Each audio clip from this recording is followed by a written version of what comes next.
뚝배기. 한번 뜯어보니까 반대쪽은 아주 쉽게 뜯었어요. 요즘에 드라이버 이렇게 안 만드는데? 제가 드라이버 얘기를 하는 거는 한 10년 전 얘기예요.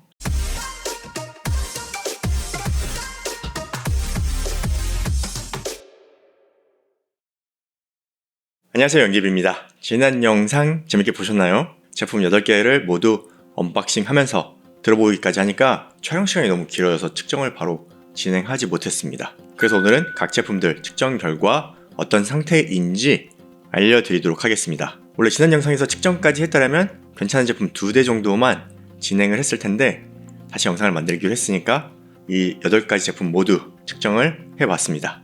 그럼 바로 보시죠. 자, 지난 영상에서 언박싱한 순서대로 이렇게 다이소에서 구매한 이어폰부터 보겠습니다. 첫 번째가 인켈에서 만든 이어폰이었죠. 옛날에는 이거 전축이라고 불렀었죠. 한국에 오디오 하면 인켈과 아남이 있었는데 지금 뭐 다른 회사로 인수되어서 이제 브랜드만 이어가고 있어요. 이런 부분 좀 안타깝네요. 그 오디오 알아요? 전축이란 단어는? 그 옛날 고가의 오디오를 팔던 회사가 다이소에 이렇게 저렴한 이어폰이나 납품을 하고 있다니. 그런데 이 결과가 너무 참담합니다. 제가 고음이 없다고 했잖아요. 바로 인이어 타겟을 적용한 그래프예요. 이거는 뭐 낙타의 등이랄까? 아주 저음만 높이 솟아 있습니다. 로우 그래프를 보면 이렇게 생겼어요. 좌우 편차부터 문제가 많습니다. 여기서 어떤 게 진짜인지 모르겠는데 그나마 오른쪽이 조금 나아 보입니다. 왼쪽, 이게 어떤 패턴이냐면 커널형 이어폰에 들어가는 다이나믹 드라이버, 다이나믹 드라이버의 뒤에 있는 홀이 한 개가 있고 댐퍼라는 걸 붙여서 소리를 튜닝하거든요. 그 댐퍼를 안 붙이면 이런 패턴이 나옵니다. 한번 확인해 볼까요? 오늘은 공구도 좀 준비를 했어요. 드라이버를 까서 보겠습니다. 접착은 아주 잘 해놨어요. 볼까요? 과연 드라이버 뒤가 어떻게 튜닝이 되어 있는지. 이거 보이시려나 모르겠는데 이거를 댐퍼라고 부르는데 붙여는 놨네요. 붙여는 놨는데 아예 안 쓰진 않았어요. 붙여는 놨는데 아마 제대로 안 붙어 있을 확률이 매우 높습니다. 이걸 안 붙일 수가 없지. 근데 결과적으로 데이터 상태는 안 붙였다라고 볼 수 있어요. 그러니까 제대로 안 붙어 있는 거예요. 아예 안 붙이진 않았네요. 한번 뜯어보니까 반대쪽은 아주 쉽게 뜯었어요. 자, 여기도 붙어는 있어요. 근데 이게 이 드라이버의 문제가 뭐냐면은 여기가 정말 좁은 곳이거든요. 정말 좁은 곳이라서 이거를 작업자가 부착하는 작업을 한다는 것 자체가 굉장히 어려운 거예요. 그래서 초반에 댐퍼를 여기다 붙이다가 많은 회사의 드라이버들이 뭐 이런 쪽으로 위치로 옮겨갔는데 아직도 이곳에 댐퍼를 붙이고 있다는 것 자체가 불량을 높게 만들 수밖에 없다. 이거는 아주 옛날 드라이버다 라고 밖에 볼 수가 없어요. 그러니까 불량이 높을 수밖에 없는 거죠. 요즘에 드라이버 이렇게 안 만드는데.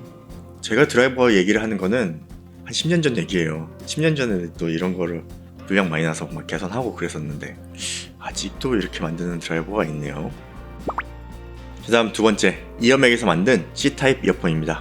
이 제품이 그나마 소리가 괜찮았고 볼륨도 상당히 커서 제 귀를 아프게 한 이어폰이죠. 먼저 인이어 타겟입니다. 전형적인 V형 사운드로 저음 강조, 고음 강조죠. 근데 저음이 많이 올라가긴 했어요. 로우 그래프를 보면 좌우 편차가 살짝 있지만 이 가격에 이 정도면 양호한 수준이라 볼 수 있어요. 그래도 알리에서 산 AK6에 비하면 많이 아쉬운 수준입니다. 자, 세 번째, 아이맥에서 만든 8핀 블루투스 커널형 이어폰. 이 제품은 제가 딱 들어보고 좌우 밸런스 불량이라고 했고 오른쪽 저음이 크다고 했는데 얼마나 다를까요? 먼저 인이어 그래프예요. 맞죠? 오른쪽 저음이 큽니다. 그런데 생각보다 왼쪽도 저음이 나오긴 하네요. 그리고 전체적으로 고음이 없죠. 로우 그래프를 보면 이렇습니다. 그런데 블루투스가 40Hz 아래가 잘렸어요. 뭔가 이 블루투스도 굉장히 저렴한 칩을 쓴 것 같네요. 마지막 다이소 이어폰, 이어맥에서 만든 8핀 블루투스 오픈형 이어폰입니다.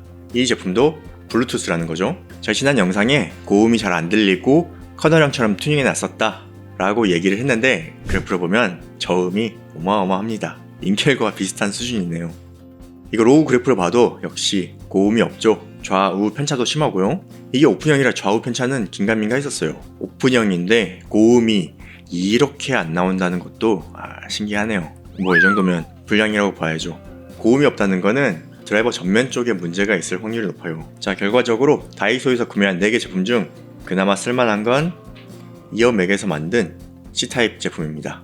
혹시나 급하게 이어폰이 필요하다 그러시면 다이소 가게 되면 이 제품으로 구매하시길 바랍니다. 다른 거는 8P는 절대 구매하지 마세요. 8P는 절대. 이거 괜찮아요. 다음 알리익스프레스에서 구매한 제품을 보겠습니다. 먼저 이거는 골전도 이어폰이 아니라 골전도 이어폰처럼 생긴 오픈형 이어폰이죠. 바로 로우 그래프 보겠습니다. 그래도 귀에 좀 붙여서 측정하니까 고음은 레벨이 좀 나왔어요. 근데 뭐 이거 좌우 편차에 아무튼 소리도 개미만 하고 정상 제품은 아닙니다. 이런 건 절대 구매하지 마세요. 자, 두 번째 백헤드 블루투스 이어폰. 이거는 제가 왜 샀냐면 이거는 소리가 좀 멀쩡하지 않을까, 약간 보험처럼 산 거였어요. 이 TWS는 이 가격에 소리가 이상할 것 같다는 생각이 들었고, 이건 아마도 예전에 만든 재고가 아닐까, 재고라서 뭐 싸게 떨이한 게 아닐까, 그런 생각이었는데 소리가 정말 최악이었죠. 아주 일부분의 소리만 들리는 이어폰이었는데 그래프를 보면 역시나 신박하죠. 어떻게 이런 소리가 나는 것인지. 인이어 타겟이 적용된 그래프였고요. 로우 그래프를 보겠습니다. 어떻게 여기만 이렇게 볼록 올라올 수 있는지 저는 이해를 할 수가 없습니다. 여러가지 불량 제품을 봤지만 이런 패턴은 처음이에요. 좌우 불량도 엄청나네요. 진짜 이상한 제품. 이것도 절대 사지는 마세요. 다음 세 번째는 1.5달러짜리 TWS 이어폰 프로6라는 이름이 삽니다. 이건 나름 나쁘진 않았어요. 오픈형 이어폰이잖아요. 오픈형 이어폰이면 여기서 이렇게 저음이 빠져야 하는데 저음이 신기하게 잘 나옵니다. 물론 귀에 붙어서 측정하긴 했는데 신기하게 잘 나오네요. 이 정도면은 1.5달러 가치는 한다. 그런데 볼륨이 이게 최대입니다. 여기서 파란색 그래프가 저희 측정 기준인 500Hz 94dB 레벨을 맞춰서 측정하는데 마이너스 0.5 dBFS였고요. 최대 볼륨이 0.5dB 밖에 차이가 나지 않습니다. 그러니까 이게 최대 볼륨이라는 거예요. 가장 아쉬운 건 볼륨이었다. 오픈형이라 볼륨도 작죠. 그러면 얘도 아마도 이것처럼 이렇게 뒤를 굉장히 많이 막힌 앰퍼를 사용해서 커널형처럼 소리가 들렸을 수 있어요. 그래도 보통 오픈형은 이 뒤에 홀을 좀 어느 정도 공기가 투과하게끔 열어서 저음은 좀 빠지지만 고음이 좀 찰랑거리는 시원한 소리를 만드는 튜닝이 보통인데, 요즘 중국에서 만든 오픈형은 약간 커널형 사운드를 만들려고 하는 것 같아요. 그래서 극저음까지 측정이 되는 거죠. 마지막으로 레노버에서 만든 HT38 오픈형 무선 이어폰입니다. 이 HT38은 에어팟 2와 에어팟 3의 혼종인데 그 디자인을 그대로 따라 만든 것이 이 프로6죠. 이거 착용했을 때 에어팟 3세대랑 비슷한 디자인일 수 있는데 여기 길이가 좀 차이가 날 겁니다. 길이가 좀 길어요. 그래서 그런 건 기대하지 마세요. 가격도 8달러, 약 10,000원 정도인데 아마도 이 천원마트에서 묶음 판매를 위해서 알리익스프레스에서 할인을 해서 3.5달러에 판매하고 있는 것이 아닌가 하는 생각이 듭니다. 그러니까 저렴한 오픈형 무선 이어폰이 필요하다? 그럼 사용해 볼 수 있는 것이죠. 그럼 이제 데이터를 보겠습니다. 놀랍게도 저음이 엄청 많게 측정이 됐어요. 보통 오픈형은 저음이 여기서 이렇게 떨어지거든요. 극저음까지 소리가 나온다는 것이 말도 안 되긴 해요. 즉 이런 패턴이 나온다는 것은 커널형 드라이버를 사용했거나 아니면은 이렇게 오픈형으로 댐퍼를 엄청 많이 막아서 이런 식으로 튜닝을 했을 수 있어요. 그리고 이 소리를 여러분 모두가 들을 수 있는 건 아니에요. 저도 이렇게 들리지 않습니다. 이 소리를 들으려면 최대한 이도에 이렇게 밀착시켜야 들으실 수 있습니다. 뭐 실리콘 캡 같은 거 그런 거 사용해도 들을 수도 있겠네요. 그럼 보통 어떻게 들릴까요? 저처럼 귀가 크다면 이렇게 들릴 겁니다. 저도 이 정도로 들립니다. 저음이 많이 빠진 소리. 그래서 소리를 키우면 여기 고음이 자극되어 들리는 것이죠. 이건 뭐 당연한 오픈형의 한계라 보시면 됩니다.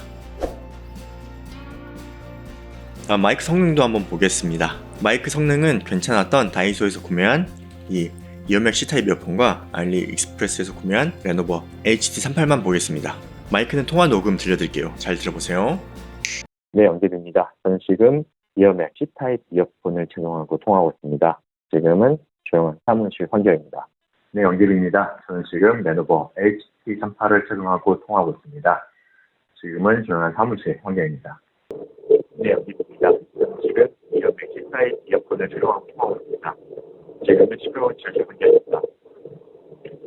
자, 이번에는 이어맥 C타입 이어폰의 마이크를 입 앞에 대고 통화하고 있습니다. 시끄러운 지하철 환경에서 마이크를 입에 댈 수 있다는 장점이 있는 거죠. 네, 연결입니다. 저는 지금 레노버 HT18을 사용하고 통화하고 있습니다. 지금은 시끄러운 지하철 환경입니다. 역시나 레노버 이어폰은 외부 소음 차단이 제대로 되진 않았어요. 조용한 곳에서는 뭐 그럭저럭 괜찮지만 시끄러운 곳에서 통화는 조금 어려울 수 있습니다. 자, 그리고 이어맥 C타입 이어폰 이런 거는 뭐 잘 아시잖아요. 여기 이렇게 마이크가 한 개라서 소음 차단 기능은 없어요. 하지만 마이크를 입에 대는 방법이 있죠. 그렇게 해서 볼륨이 꽤나 커진 것을 들어보셨을 거예요. 네, 오늘 지난 영상에 이어 다이소 이어폰 4종과 알리익스프레스 이어폰 4종을 테스트 해봤는데요. 결론적으로 사용할 만한 건 다이소에서는 이어맥 C타입 이어폰, 그리고 알리익스프레스에서는 레노버 HT38. 다이소에서 이런 말도 안 되는 이어폰을 살 바에는 이렇게 레노버를 사는 것이 좋다라고 볼 수 있는 것이고, 정말 음악을 듣지 않고 소리만 나면 된다라는 수준에서 봤을 때 사용할 만하다, 이렇게 보시면 됩니다. 이번 영상은 철저하게 재미로 보시길 바랍니다. 이제 본격적으로 알리익스프레스 8월 행사를 준비해야죠. 다음 리뷰는 타이오디오의 프레스티지 LTD를 준비하고 있습니다. 그럼 전 다음 영상으로 찾아뵙겠습니다. 고맙습니다.